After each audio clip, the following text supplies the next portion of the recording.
الحمد لله رب العالمين والصلاة والسلام على أشرف الأنبياء والمرسلين نبينا محمد وعلى آله وأصحابه أجمعين. أما بعد، فأعوذ بالله السميع العليم من الشيطان الرجيم. بسم الله الرحمن الرحيم. وعد الله الذين آمنوا منكم وعملوا الصالحات ليستخلفنهم في الأرض كما استخلف الذين من قبلهم ولا يمكنن لهم دينهم الذي ارتضى لهم ولا يبدلنهم من بعد خوفهم أمنا يعبدونني ولا يشركون بي شيئا ومن كفر بعد ذلك فأولئك هم الفاسقون. سورۃ النور کی تفسیر چل رہی ہے. پچھلے آیتوں میں ہم نے یہ دیکھا کہ اللہ نے منافقوں کے تعلق سے واضح کر دیا کہ لوگ جو ہے صرف پیسوں کے پیچھے بھاگتے ہیں اور دنیا کے پیچھے بھاگتے ہیں اور قسمیں کھا کھا کر یہ اپنے ایمان کی تصدیق دیتے ہیں، لیکن اس کے بالمقابل صحابہ کے تعلق سے، مومنین کے تعلق سے کہا کہ جو حقیقت میں مومن ہوتا ہے اس کے لیے قسموں کی ضرورت نہیں ہے، لہذا اللہ کی اطاعت کرے، نبی کی اطاعت کرے، یہی اس کے لیے کافی ہے. اور نبی کا کام یہ نہیں ہے کہ آپ کو پکڑ کر سیدھے راستے پر لائے. نبی کا کام یہ ہے کہ وہ اپنی دعوت کو پہنچا دیتے ہیں، باقی اللہ کے ہاتھ میں ہے، جسے چاہے ہدایت دیتا ہے. یہ باتیں گزر چکی. اس آیت میں اللہ نے بیان فرمایا وعد اللہ الذین آمنوا منکم وعملوا الصالحات، جو تم میں سے ایمان لائے اور انہوں نے نیک عمل کیے، اللہ نے ان لوگوں سے وعدہ کیا ہے کہ وہ انہیں زمین میں ضرور خلافت عطا کرے گا. لَيَسْتَخْلِفَنَّهُمْ فِي الْأَرْضِ كَمَا اسْتَخْلَفَ الَّذِينَ مِنْ قَبْلِهِمْ، جیسے اس نے ان سے پہلے لوگوں کو خلافت دی تھی. وَلَيُمَكِّنَنَّ لَهُمْ دِينَهُمُ الَّذِي ارْتَضَىٰ لَهُمْ وَلَيُبَدِّلَنَّهُمْ مِنْ بَعْدِ خَوْفِهِمْ أَمْنًا، اور ان کے لیے ضرور ان کا وہ دین محکم و پائیدار کر دے گا جو اس نے ان کے لیے چنا، اور یقیناً ان کی حالت خوف کو بدل کر وہ ضرور انہیں امن دے گا. وہ میری عبادت کریں گے، میرے ساتھ کسی کو شریک نہیں ٹھہرائیں گے. وَمَنْ كَفَرَ بَعْدَ ذَلِكَ فَأُولَئِكَ هُمُ الْفَاسِقُونَ، اور جو کوئی اس کے بعد کفر کرے تو وہی لوگ فاسق ہیں.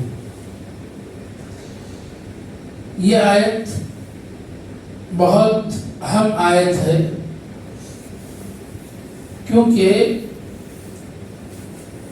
نبی کریم صلی اللہ علیہ وسلم اس دنیا سے جا کر تقریباً 1440 سال کے قریب گزر چکے. تقریباً موٹا 1400 سال گزر چکے. 1400 سال کی تاریخ اللہ تبارک و تعالیٰ نے صرف اس ایک آیت میں بیان فرما دی. کہا کہ جو لوگ ایمان لائے اور نیک عمل کی. صحابہ کے تعلق سے اللہ نے کہا کہ صحابہ کیا کیے؟ ایمان لے آئے اور نیک عمل کیے.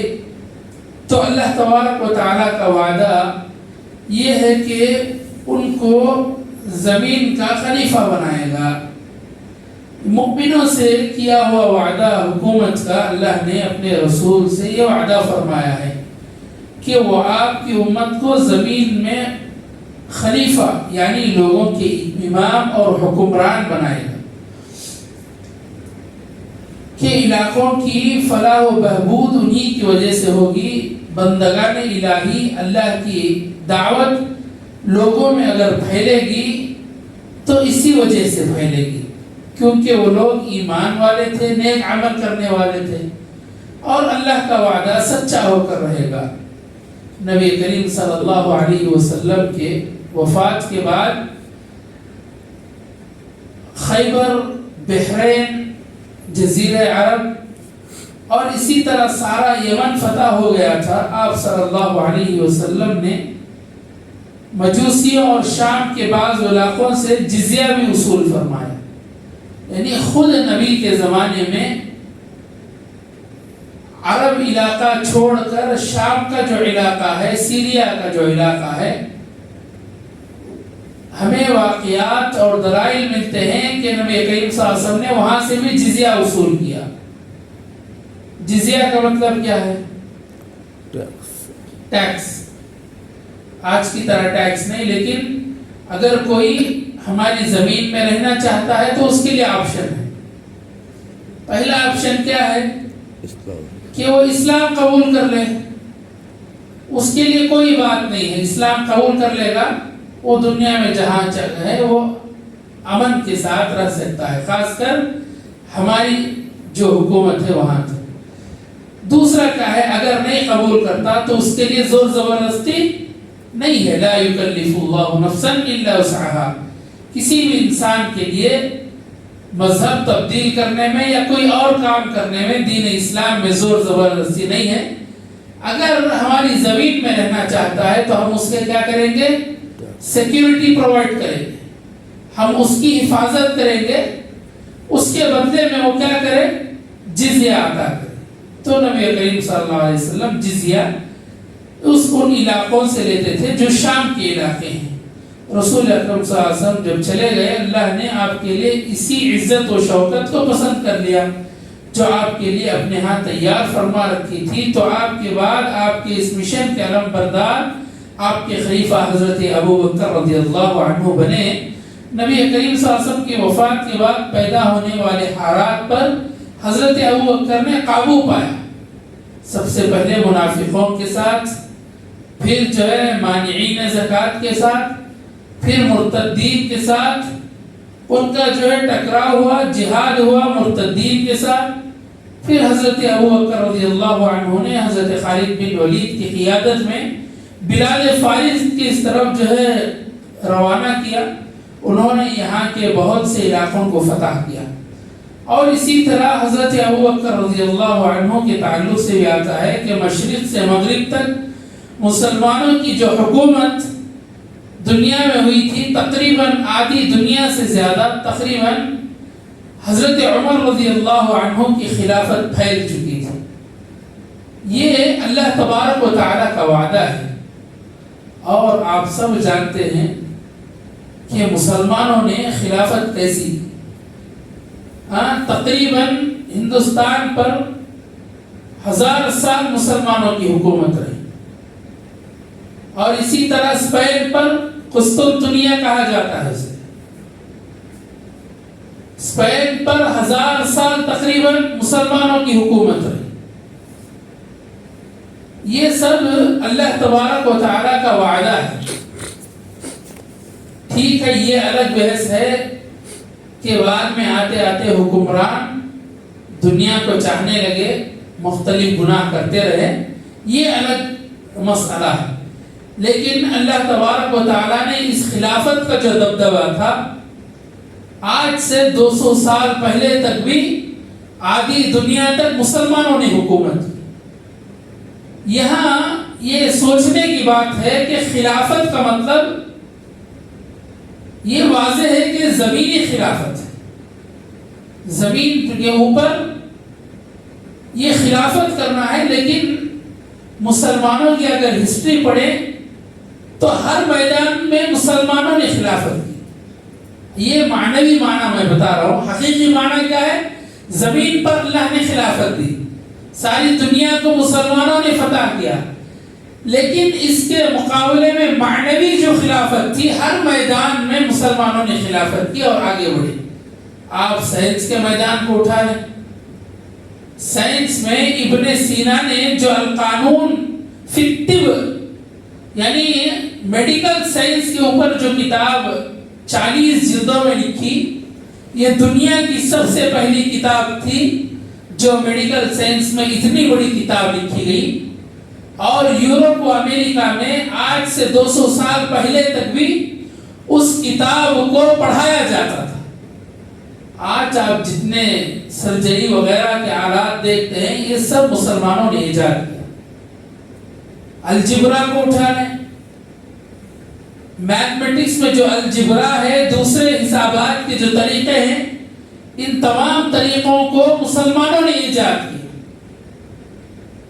ہارون رشید کے زمانے میں جب مسلمان ساری دنیا میں پھیلے، صحابہ ساری دنیا میں پھیلے، علماء ساری دنیا میں پھیلے، ہارون رشید کی سب سے بڑی خدمت یہ تھی کہ انہوں نے کیا کیا؟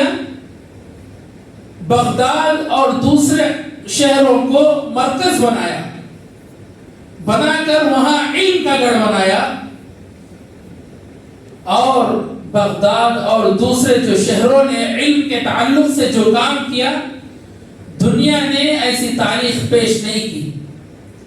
یہ مسلمانوں کی خلافت معنوی ہے، یعنی مسلمانوں نے ہر میدان میں اس کے بعد علم کا جو سمندر، ہر زبان میں قرآن و حدیث کو ٹرانسلیٹ کیا گیا، اور دوسری جو زبانوں کی کتابیں تھیں وہ بھی عربی میں ٹرانسلیٹ ہوئی، اور مسلمانوں نے اس کے بعد ہر میدان میں کیا کیا؟ اس چیز کو آزمایا، اور ہر میدان میں وہ کامیاب رہے، خاص کر علمی میدان میں جو اللہ کے رسول صلی اللہ علیہ وسلم کا مشن تھا کہ اقرا، پڑھو۔ علم کے تعلق سے مسلمانوں نے آج سے 200 سال پہلے تک بھی اس پر کام کیا، لیکن آج امت کا حال یہ ہے کہ علم میں سب سے پیچھے ہے۔ علم ہماری امت سے ختم ہوتا جا رہا ہے۔ آج خود ہمارے ملک کی حالت دیکھ لیں کہ مسلمانوں کی حالت کیا ہے پڑھائی میں۔ کتنے ڈاکٹر ہیں، کتنے انجینئر ہیں، کتنے IAS ہیں۔ یہ سب علم جو ہے ضروری ہے آپ کے لیے۔ علم جس طرح علم دین ضروری ہے، اسی طرح دنیاوی علم بھی ضروری ہے۔ مسلمانوں نے جہاں فقہ کا علم حاصل کیا، جہاں وراثت کا علم حاصل کیا، جہاں قرآن و سنت کا علم حاصل کیا، وہیں پر وہی علماء دنیا کا علم بھی حاصل کیا، اور دنیا کے تعلق سے نئے نئے ایجادات کیے۔ یہ سب چیزیں کیا بتلاتا ہے؟ یہی آیت کی تشریح ہے۔ اللہ نے مومنوں سے وعدہ کیا کہ اگر تم نیک ہو جاؤ اور عمل صالح کر لو تو کیا ہے؟ تمہاری خلافت تمہیں عطا ہوگی۔ یہ اللہ تبارک و تعالیٰ کا ہمیشہ سے وعدہ ہے، اور یہ وعدہ اللہ کا آج بھی قائم ہے۔ امت چونکہ اس مشن کو بھول چکی ہے، ہم ایمان سے بہت دور ہیں اور عمل صالح سے بھی بہت دور ہیں، اسی لیے زوال کا شکار ہے۔ اگر ایمان کے ساتھ عمل صالح آ جائے تو آج بھی انشاءاللہ اللہ تبارک و تعالی کے فضل سے مسلمان بہت آگے آ سکتے ہیں۔ لہذا ضروری ہے کہ ہم بھی کیا کریں، ہر میدان میں آگے بڑھیں، خاص کر علم کے میدان میں، اور کبھی بھی اللہ کے اس رسی کو مضبوطی سے پکڑنے کی کوشش کریں، کبھی بھی پیچھے نہ ہٹیں۔ اب بھی اللہ تبارک و تعالیٰ کا وعدہ ہمیشہ سے مسلمانوں کے لیے رہے گا، اور اللہ تبارک و تعالیٰ نے یہاں یہ بات بھی کہی کہ حالت خوف کو بدل کر ضرور انہیں امن دے گا۔ یہ دوسرا فائدہ ہے۔ پہلا فائدہ لوگوں کے درمیان مومنوں کو حکومت عطا کرے گا۔ دوسرا فائدہ کیا ہے؟ اگر خوف ہوگا تو امن و شانتی میں تبدیل کر دے گا۔ حضرت عمر رضی اللہ عنہ کے زمانے میں جیسا امن تھا، جیسی شانتی تھی، دنیا میں آج تک ایسا امن نہیں ہوا۔ کیوں؟ کیونکہ انہوں نے ایسی حکومت حکومت قائم کی تھی, حکومت جس میں لوگ بلا جھجک بلا خوف آ جا سکتے تھے کہیں بھی. یہ حضرت عمر رضی اللہ عنہ کی خلافت کا مسئلہ تھا. اگر آج بھی ہم صحیح طریقے سے ایمان کو اپناتے ہیں, نیک عمل کرتے ہیں, تو اللہ تبارک و تعالیٰ جو ہم میں خوف ہے اس خوف کو ختم کر کر کیا ہے امن میں اور شانتی میں تبدیل کر دے گا. اور اسی طرح تیسری چیز بتائی کہ اگر میری عبادت کریں گے, میرے ساتھ کسی کو شریک نہیں ٹھہرائیں گے, اور جو کوئی اس کے بعد کفر کرے تو وہی لوگ فاسق ہیں. ایمان لانے کے بعد کفر کرنا یہ سب سے بڑا گناہ ہے. لہٰذا ان تین چیزوں کی وجہ سے اللہ تبارک و تعالیٰ کیا کرے گا, ہمیں حکومت عطا کرے گا. لہٰذا علم حاصل کرنے کی کوشش کریں اور اسی طرح اللہ سے ڈرتے رہیں, ایمان مضبوط کریں, پختہ کریں, اور عمل صالح ہمیشہ ایمان کے ساتھ ہونا چاہیے. ایمان کا ایک جز ہے عمل صالح. ایمان اور عمل صالح لازم ملزوم ہے. صرف ایمان لا لینا اور عمل نہ کرنا یہ صحیح نہیں ہے. لہٰذا اللہ سے دعا کرتے ہیں کہ اللہ تبارک و تعالی ہمیں ایمان کے ساتھ عمل صالح کرنے کی توفیق عطا فرمائے, اور اسی طرح توحید کو مضبوطی سے اپنے دلوں میں بٹھانے کی توفیق عطا فرمائے, شرک سے ہمیں پاک فرمائے, اور اسی طرح اللہ تبارک و تعالی ہمارے دلوں سے خوف کو مٹا دیں. آمین. وآخر دعوانا الحمدللہ رب العالمین.